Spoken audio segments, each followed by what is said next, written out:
ആർഷോ, അതുമായി ബന്ധപ്പെട്ട് ആ സാങ്കേതികതയിൽ എന്തെങ്കിലും സംശയമുണ്ടെങ്കിൽ ഈ NTA എന്ന് പറയുന്ന ഏജൻസിക്ക് ഒരു രാത്രി ഇരുട്ടി വെളുക്കും മുൻപ് തന്നെ അതിലെ സാങ്കേതിക പ്രശ്നം കണ്ടെത്താനും ആ പരീക്ഷ റദ്ദാക്കാനും സാധിച്ചു. പക്ഷേ 24 ലക്ഷം വിദ്യാർത്ഥികൾ എഴുതിയ നീറ്റ് പരീക്ഷയിൽ എന്താണ് നടന്നതെന്ന് പോലും ഇതുവരെ മനസ്സിലാക്കാൻ ആ സംവിധാനത്തിന് സാധിച്ചിട്ടില്ല.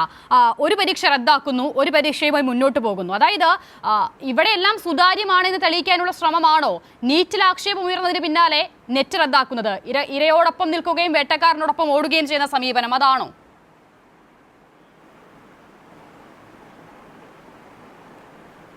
ഇതില് നേരത്തെ സംസാരിച്ച വലതുപക്ഷ നിരീക്ഷകൻ ആദ്യഘട്ടത്തിൽ എത്രത്തോളം ഈ വിഷയത്തെ ലഘൂകരിക്കാൻ വേണ്ടി ശ്രമിച്ചു, അതിന്റെ ഇരട്ടി ലഘൂകരിക്കുന്നതിന് വേണ്ടിയിട്ടുള്ള ശ്രമമാണ് ഈ രണ്ടാം റൗണ്ടിൽ നടത്തിക്കൊണ്ടിരിക്കുന്നത്.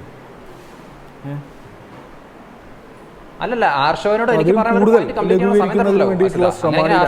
ഞാനൊരു പോയിന്റ് പറഞ്ഞുകൊണ്ടിരിക്കുമ്പോൾ താങ്കൾ ഇടപെടുന്നു, അതിനുശേഷം ആർഷോയ്ക്ക് സമയം കൊടുക്കുന്നു. അതെങ്ങനെയാ? അല്ലല്ല, മിഥുൻ പറഞ്ഞ പോയിന്റ് കംപ്ലീറ്റ് ആണല്ലോ. ആർഷോ അടക്കമുള്ള ആളുകളെ കുറിച്ച് കംപ്ലീറ്റ് അല്ലല്ലോ. ഞാൻ പറഞ്ഞ പോയിന്റ് കംപ്ലീറ്റ് അല്ലല്ലോ അസിത.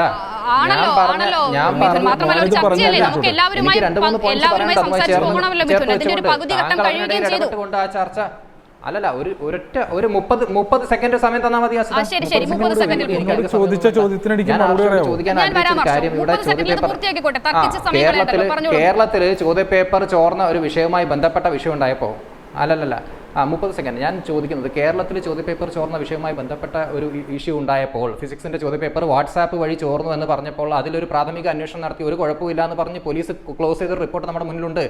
CPO PSC എക്സാമില് ഇവിടുത്തെ ഒരു പോലീസ് ഉദ്യോഗസ്ഥനും 6 SFI വിദ്യാർത്ഥികളും എന്താ പറയുക അതിൽ പ്രതികളായിട്ടുള്ള ഒരു വിഷയം, അതിന് എത്ര ലഘൂകരിച്ചുകൊണ്ടാണ് ഇവരൊക്കെ അന്നൊക്കെ എവിടെയായിരുന്നു ആർഷോന്റെ ഈ പറയുന്ന വികാരമൊക്കെ. ഞാൻ ചോദിച്ച ചോദ്യം നിൽക്കുന്നു. ഒപ്പം തന്നെ മിഥുൻ ചോദിച്ചതുപോലെ ഇങ്ങനെയുള്ള സംഭവ വികാസങ്ങൾ ഉണ്ടാകുമ്പോൾ ആർഷോയോട് ചോദ്യം ചോദിക്കുന്നത് ഒരുപക്ഷെ SFI പ്രതിനിധീകരിക്കുന്ന ആളെന്നുള്ള നിലയിലാണ്. അപ്പോൾ ഈ വിദ്യാർത്ഥി സംഘടനകൾ എവിടെയായിരുന്നു എന്നുള്ളതാണ്. പറഞ്ഞോളൂ ആർഷോ.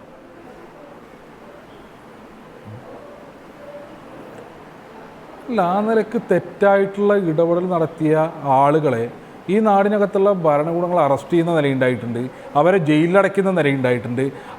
ഈ പറഞ്ഞ ആളുകൾ, നേരത്തെ നിങ്ങൾ സൂചിപ്പിച്ച ഈ പറഞ്ഞ യൂണിവേഴ്സിറ്റി കോളേജിലെ വിഷയവുമായി ബന്ധപ്പെട്ടിട്ടുള്ള ആളുകളെ കൃത്യമായി അവർക്കെതിരായിട്ടുള്ള നിയമ നടപടികളുമായി മുന്നോട്ട് പോകുന്ന നിലയുണ്ടായിട്ടുണ്ട്. അതൊക്കെ നമുക്ക് ഈ കേരള പൊതുസമൂഹത്തിനും നല്ല ഓർമ്മയുള്ള വിഷയം തന്നെയാണ്, അതിനകത്ത് തർക്കമല്ല.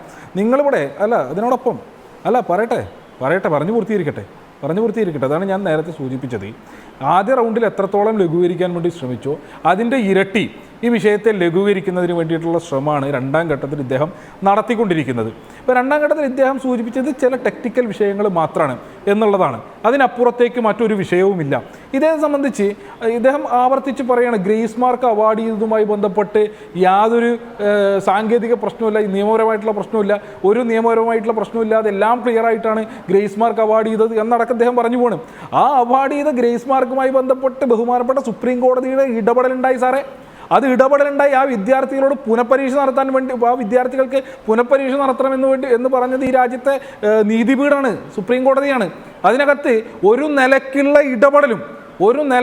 ഇടപെടലും അതുമായി ബന്ധപ്പെട്ട് കേന്ദ്ര ഗവൺമെന്റിന്റെ ഭാഗത്തുണ്ടായിട്ടില്ല എന്ന് ഞങ്ങൾ ആവർത്തിക്കുക. സുപ്രീം കോടതി ഇടപെട്ട ഘട്ടത്തിൽ, സുപ്രീം കോടതി പുനഃപരീക്ഷ നടത്തണം എന്ന് പറഞ്ഞ ഘട്ടത്തിൽ മാത്രമാണ് കേന്ദ്ര ഭരണകൂടം ഇതിനകത്ത് പ്രശ്നമുണ്ട് എന്ന് സമ്മതിക്കാൻ വേണ്ടി തയ്യാറായത്. അതുവരെ അവർ ആവർത്തിച്ചു കൊണ്ടിരുന്നത് ഇതിലൊരു വിഷയമില്ല എന്നുള്ളതായിരുന്നു. ഇനി അതിന് ശേഷം ഇങ്ങോട്ട് പറയാം ഇതിനകത്ത് എന്ത് തട്ടിപ്പുണ്ടായെന്ന്.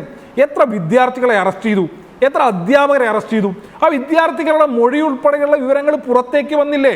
ഞങ്ങൾ ഈ പരീക്ഷയ്ക്ക് ഇത്ര ദിവസം മുൻപ് ഇന്ന കേന്ദ്രങ്ങളിലെത്തി, ആ കേന്ദ്രങ്ങളിൽ വെച്ച് ഞങ്ങൾക്ക് ഈ ചോദ്യപേപ്പർ കിട്ടി, ഞങ്ങൾ അവിടെ ഇരുന്ന് പഠിച്ചു, ഞങ്ങൾ ഇന്ന ആളുകൾക്ക് ഇത്ര ലക്ഷം രൂപ വെച്ച് കൊടുത്തു തുടങ്ങി എത്ര സംസ്ഥാനങ്ങളിൽ നിന്നുള്ള അറസ്റ്റ് ചെയ്യപ്പെട്ട വിദ്യാർത്ഥികൾ ഉൾപ്പെടെയുള്ള ആളുകളുടെ വിവരങ്ങൾ, അവരുടെ മൊഴിപ്പകർപ്പ് പുറത്തേക്ക് വന്നില്ലേ? അങ്ങനെ രാജ്യവ്യാപകമായി പടർന്നു കിടക്കുന്ന ഒരു തട്ടിപ്പ്, ആ തട്ടിപ്പ് നടത്തി ഇത്രയും ദിവസം, ഇപ്പോൾ 18-19 ദിവസമായി ഈ റിസൾട്ടും ഇതിൻ്റെ തട്ടിപ്പും നടന്ന് വിവരങ്ങൾ പുറത്തേക്ക് വന്ന് 19 ദിവസം. ഈ 19 ദിവസത്തിനിടയിൽ ഒരു ഇലയനക്കിയിട്ടില്ല കേന്ദ്ര ഗവൺമെന്റ്. ആകെ നിങ്ങൾ പറഞ്ഞു ഇതുമായി ബന്ധപ്പെട്ട്, നീറ്റ് പരീക്ഷയുമായി ബന്ധപ്പെട്ട് ഒരൊറ്റ ഇടപെടൽ ഉണ്ടായത് ഈ പുനഃപരീക്ഷ. അത് സുപ്രീം കോടതി ഇടപെടലിന്റെ ഭാഗമായിട്ട്, അല്ലാതെ കേന്ദ്ര ഗവൺമെന്റിന്റെ ഇടപെടലിന്റെ ഭാഗമായിട്ടല്ല. പിന്നെ നിങ്ങൾ എങ്ങനെയാ ഈ വിദ്യാർത്ഥികളുടെ പ്രയാസത്തോടൊപ്പമാണ് നിൽക്കുന്നതെന്ന് പറയാ? ഈ വിദ്യാർത്ഥികളുടെ ആശങ്കക്കൊപ്പാണ് നിൽക്കുന്നതെന്ന് നിങ്ങൾ എങ്ങനെ പറയാം? അപ്പൊ വിപുലമായിട്ടുള്ള തട്ടിപ്പ് ഇതുമായി ബന്ധപ്പെട്ട് നടന്നിട്ടുണ്ട് എന്നുള്ളതിന്റെ വിവരങ്ങൾ രാജ്യത്തിന്റെ മുൻപിലുണ്ട്. ആ തട്ടിപ്പ് നടത്തിയ മുഴുവൻ ആളുകളും പിടിക്കപ്പെട്ടിട്ടില്ല. ആ തട്ടിപ്പിൽ ഉൾപ്പെട്ടിട്ടുള്ള മുഴുവൻ ആളുകളും പിടിക്കപ്പെട്ടിട്ടില്ല. ഇനിയും ചോദ്യപേപ്പർ ചോർത്തിയ ആളുകളുണ്ട് എന്നുള്ളതാണ് വിവരം. ഞാൻ നേരത്തെ തുടക്കത്തിൽ സൂചിപ്പിച്ചു, സൗത്ത് ഇന്ത്യയിൽ നിന്നടക്കം ചോദ്യപേപ്പറിന് പൈസ കൈമാറിയ ആളുകളുണ്ട്. അവിടെ പല സംസ്ഥാനങ്ങളിലേക്കും ഈ ചോദ്യപേപ്പറിന്റെ വിവരങ്ങൾ പുറത്തേക്ക് പോയിട്ടുണ്ട്. മുഴുവൻ ആളുകളും പിടിക്കപ്പെട്ടിട്ടില്ല. ഇതിൽ പിടിക്കപ്പെടാത്ത ഈ ചോദ്യപേപ്പർ ചോർത്തിയ തട്ടിപ്പ് നടത്തിയ പല ആളുകളും ഈ നിലവിലുള്ള റാങ്ക് ലിസ്റ്റിനകത്ത് ഉൾപ്പെട്ടിട്ടുണ്ടാവില്ലേ?